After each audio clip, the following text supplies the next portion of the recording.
Good morning, students.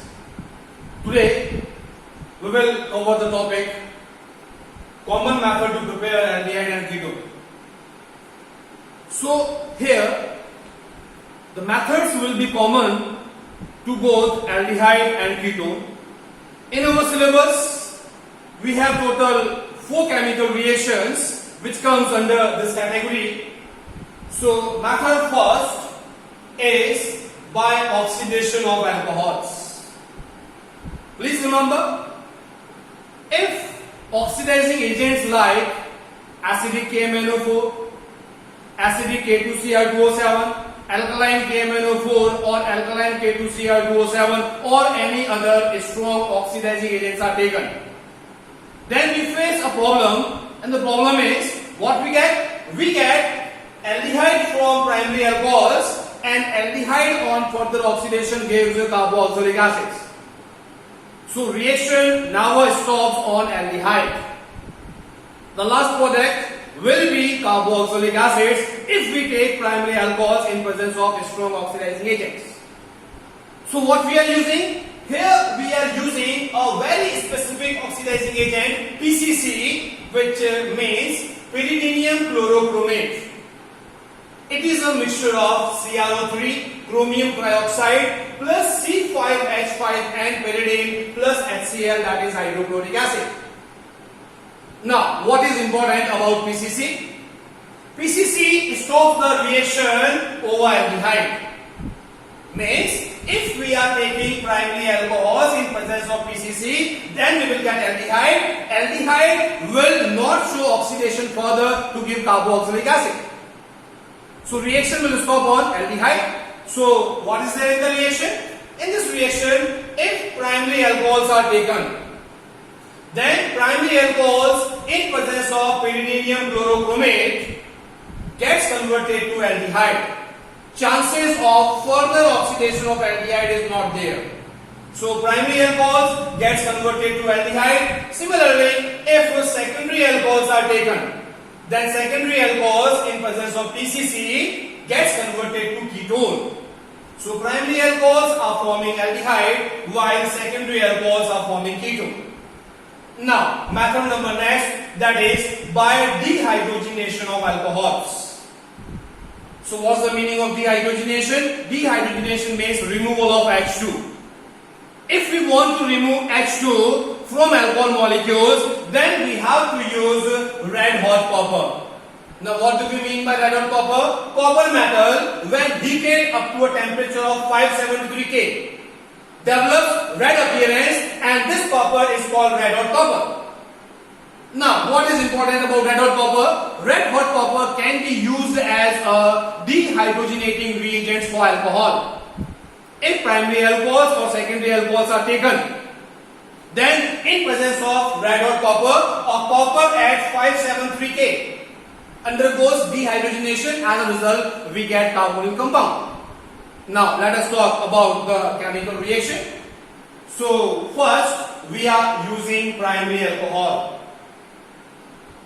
Why this is a primary alcohol? Because this carbon atom is 1 degree carbon, and OH group is attached with 1 degree carbon. That's why this alcohol is primary alcohol. Also, this carbon atom is called alpha carbon atom. Now what is alpha carbon atom? The carbon atom to which functional groups are attached are called alpha carbon atom. So please remember one thing.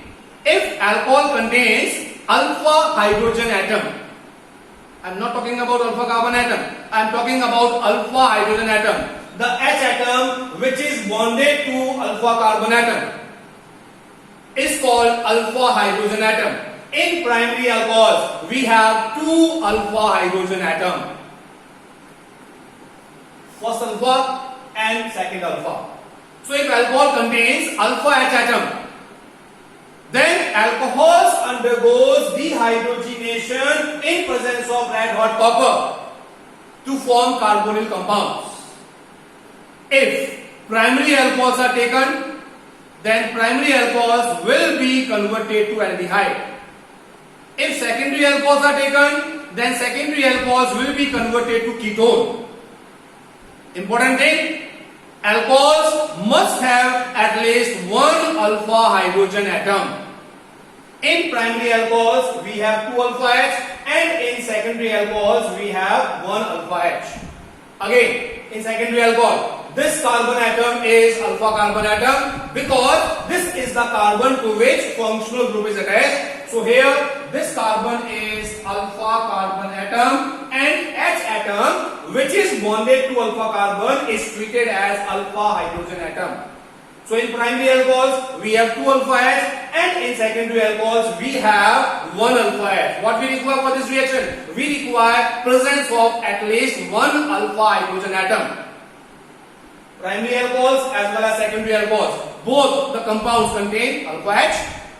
So both alcohols will exhibit dehydrogenation in presence of red or copper.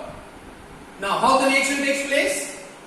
Primary alcohols, when taken with red or copper, undergoes dehydrogenation. 1H from the OH group and 1H from alpha carbon, that is alpha hydrogen atom, is removed in the form of H2 gas. Removal of 1H from the oxygen creates bond efficiency of 1 over the oxygen. Removal of 1H from alpha carbon will create a bond efficiency of 1 over the carbon. So oxygen and carbon both are 1 bond efficient, so there will be a formation of double bond between carbon and oxygen. As a result, we get RC double bond to H. These compounds are called aldehydes. So primary alcohols, when taken with red or copper, undergoes dehydrogenation. As a result, we get aldehyde as the compound. Now, second case, secondary alcohol. Secondary alcohol contains 1 alpha H, so it will also exhibit dehydrogenation. So 1 alpha H and 1 H from OH group will be removed in the form of H2 group or H2 molecule. Now, removal of 1H from the oxygen creates a bond efficiency of 1 over the oxygen. Removal of 1H from alpha carbon means we are removing alpha hydrogen atom, creates a bond efficiency of 1 over the carbon. So carbon and oxygen again both are 1 bond efficient, so they will form a new bond to satisfy their valency. As a result, we get RC double bond to R as the compound, and these compounds are ketone. Remember, this method is the best method to prepare aldehyde and ketone. Reason is very simple. There are no chances of oxidation of aldehydes, as well as copper metal is cheaper. In next video, we will continue with reaction number 3rd and reaction number 4, or method 3rd and method 4.